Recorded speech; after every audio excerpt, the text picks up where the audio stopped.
नमस्कार साथियों, पहले तो मैं आप सबको बधाई देता हूं कि आज आपकी पार्टी को औपचारिक तौर पर इलेक्शन कमीशन द्वारा मान्यता मिल चुकी है और साथ ही साथ आज से ही 60 दिनों का एक टारगेट तय कर दिया गया है आगामी लोकसभा के चुनाव का। छठे चरण में हरियाणा प्रदेश की 10 लोकसभा सीटों पर हमारे बीच में आम चुनाव होगा और उन परिस्थितियों पर एक एक कार्यकर्ता की जिम्मेवारी ज़्यादा बढ़ जाती है। साथियों, अगले 60 दिन हमें ऐसे मेहनत करनी होगी जैसे हम पिछले 600 दिनों से करते आ रहे हैं और उन परिस्थितियों को, कठिन से कठिन, विपरीत से विपरीत परिस्थितियों को समझते हुए दिन रात एक कर एक ही लक्ष्य के साथ आगे बढ़ना है कि लोकसभा के अंदर पार्टी द्वारा निर्धारित जो उम्मीदवार होंगे उन उम्मीदवारों को हम एक ताकत के साथ देश की सबसे बड़ी पंचायत में भेजने का काम करेंगे। मैं तो आपको एक चीज़ बता सकता हूँ, सफ़र पार्लियामेंट का मेरे लिए बहुत रोमांचक रहा। 4 साल और 11 महीने पहले जब मैं पार्लियामेंट में चुनकर गया, बहुत सी ऐसी चीज़ें मेरे को सीखने को मिली, बहुत से अलग मैंने प्रयास करे और उन प्रयासों में निरंतर सफलता भी मिली। चाहे वो ट्रैक्टर को कमर्शलाइजेशन की कैटेगरी से बाहर निकालने के लिए एक प्रदर्शन के स्वरूप पार्लियामेंट में ट्रैक्टर ले जाने की बात हो, चाहे पार्लियामेंट के अंदर खड़ा होकर फसल बर्बादी पे मुआवजे की बात हो, स्पेशल गिरदावरी की बात हो, या फिर मेरे लोकसभा क्षेत्र के अंदर पहला पासपोर्ट सेवा केंद्र बनाने की बात हो। साथियों, इस सफ़र के अंदर बहुत सी नई चीज़ें सीखी कि डेमोक्रेसी किस तरीके से चलती है, कैसे पार्लियामेंट बदलाव केवल मात्र आपकी कॉन्स्टिट्यूएंसी ही नहीं, आपकी स्टेट में और देश में ला सकती है। मगर इस सफ़र में एक चीज़ और दिखी कि क्षेत्रीय दलों को कहीं ना कहीं हम कमज़ोर होता देख रहे हैं। आज नेशनलिस्ट पार्टी दबाव बढ़ाकर प्रदेशों की बातों को रोकना जानती है, निरंतर ये प्रयास करती है कि प्रदेश की आवाज़ को प्रदेश के सांसद, उनकी पार्टी के सांसद ना उठा पाए। 7 बीजेपी के सांसद मेरे साथ थे, 2 उनमें से केंद्र के मंत्री थे।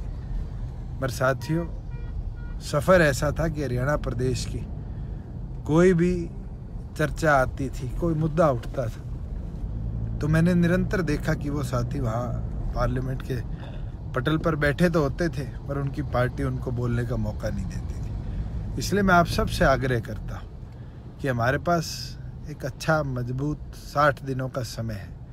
संगठन अपनी ओर से मजबूत कैंडिडेट उतारेगा, मगर अब आपकी जिम्मेवारी है कि संगठन जिसको भी जिम्मेवारी देकर आपके बीच में भेजे।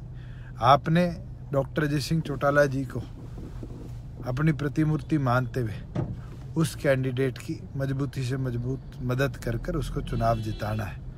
और साथियों, मैं तो ये आग्रह करूँगा, कल हमारे लिए युवा प्रेरणा दिवस है, डॉक्टर अजय सिंह चौटाला जी का जन्म दिवस है। पूरे प्रदेश भर के अंदर हम डॉक्टर अजय सिंह चौटाला जी के जन्म दिवस पर मेडिकल कैंप्स, फल वितरण, बुजुर्गों को कपड़े देने, इस प्रकार से अलग अलग कार्यों को निरंतर करते आए हैं। उसी को हम आगे प्रेरणा मानते हुए लेकर चलेंगे। पर कल सुबह डॉक्टर अजय सिंह चौटाला जी के जन्म दिवस पर यह संकल्प जरूर लेने का काम करें कि हमने मिलकर इस प्रदेश के अंदर मजबूत बदलाव कैसे आए, उसकी भी एक नींव रखनी है। और अगले 60 दिन केवल मात्र जननायक जनता पार्टी का एक मजबूत सिपाही बनकर अपने संगठन को नई ताकत देने का काम करना है। मैं तो अनुरोध करता हूँ उन साथियों से जो आज कांग्रेस में है, बीजेपी में है, लोकदल में है, बसपा में है, लसपा में है, कि आप भी हमारे साथ जुड़े और हरियाणा प्रदेश के अंदर कैसे परिवर्तन आए, उस परिवर्तन की एक मजबूत नींव कैसे रखी जाए, उसके लिए जननायक जनता पार्टी का हिस्सा बनने का काम करें। चौधरी देवीलाल जी हमेशा कहा करते थे कि राजनीति के अंदर स्वरों की गिनती होती है। और मेरा ये मानना है कि हम जब देखते हैं तो बूंद बूंद जोड़कर समुंदर बनता है। उसी प्रकार कर साथियों, हम जब बात करें तो एक एक वोट जोड़कर चुनाव जीते जाते हैं। आज तो उस वोट जोड़ने का समय आ चुका, एक एक व्यक्ति को अपने साथ लाने का समय आ चुका। मैं बहुत से साथियों के मैसेज पढ़े जा रहा हूँ। मैं तो उन तमाम साथियों से निवेदन करूँगा कि संगठन का विस्तार चलता रहेगा, संगठन में जिम्मेवारियाँ मिलती रहेंगी, मगर अपना समय ना बर्बाद करें। संगठन की जिम्मेवारी केवल मात्र प्रतिनिधित्व देने की इसलिए होती है कि वो तमाम साथियों के ऊपर एक जिम्मेवारी वाला व्यक्ति बैठाए जो उन सबको एक कोऑर्डिनेटेड टीम की तरह चलाए।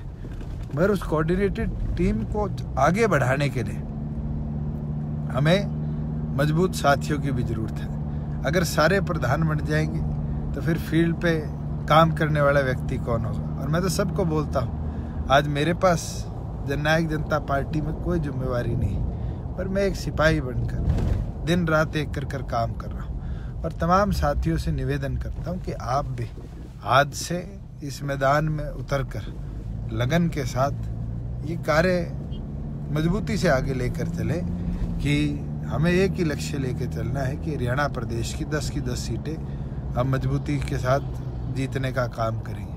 मैं तो यही बोलने के लिए आपके साथ जुड़ा था। दोबारा जननायक जनता पार्टी ऑफिशियली इस देश के अंदर एक संगठन का स्वरूप आज लेकर हटी है और उस संगठन से जुड़े तमाम कार्यकर्ताओं को बहुत बहुत शुभकामनाएं देता हूं। जहां चुनाव चिन्ह की बात आती है, तमाम साथियों से ये आग्रह भी करूंगा और उनको बताना भी चाहूँगा कि हमें आज इलेक्शन कमीशन ने 1 सप्ताह का समय दिया है।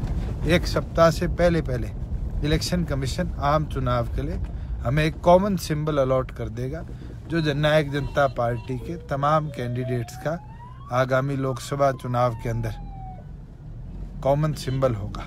और उसके बाद जब प्रदेश में आपके सांसद चुनकर जाएंगे, प्रदेश में आपके विधायक चुनकर जाएंगे, तो आपको परमानेंट सिंबल भी अलॉट हो जाएगा। इसलिए मेरी विनती है कि बारी बारी साथी इस चीज़ का सवाल ना उठाए कि सिंबल क्या है, सिंबल क्या है। सिंबल हमारा कप प्लेट नहीं है। कप प्लेट तो केवल मात्र दिग्विजय सिंह को जींद उपचुनाव के लिए मिला था, मगर आगे आम चुनाव के लिए आपको जो सिंबल मिलेगा वो 1 सप्ताह में आ जाएगा। मैं तो तमाम साथियों से अनुरोध करता हूँ कि अब कमर कसकर इन 60 दिनों में 600 दिनों जितनी मेहनत कर अपने संगठन को एक नई ऊंचाई पर ले जाने का तमाम साथी काम करेंगे। आप सब जुड़े, पूर्ण आप सबका बहुत बहुत धन्यवाद।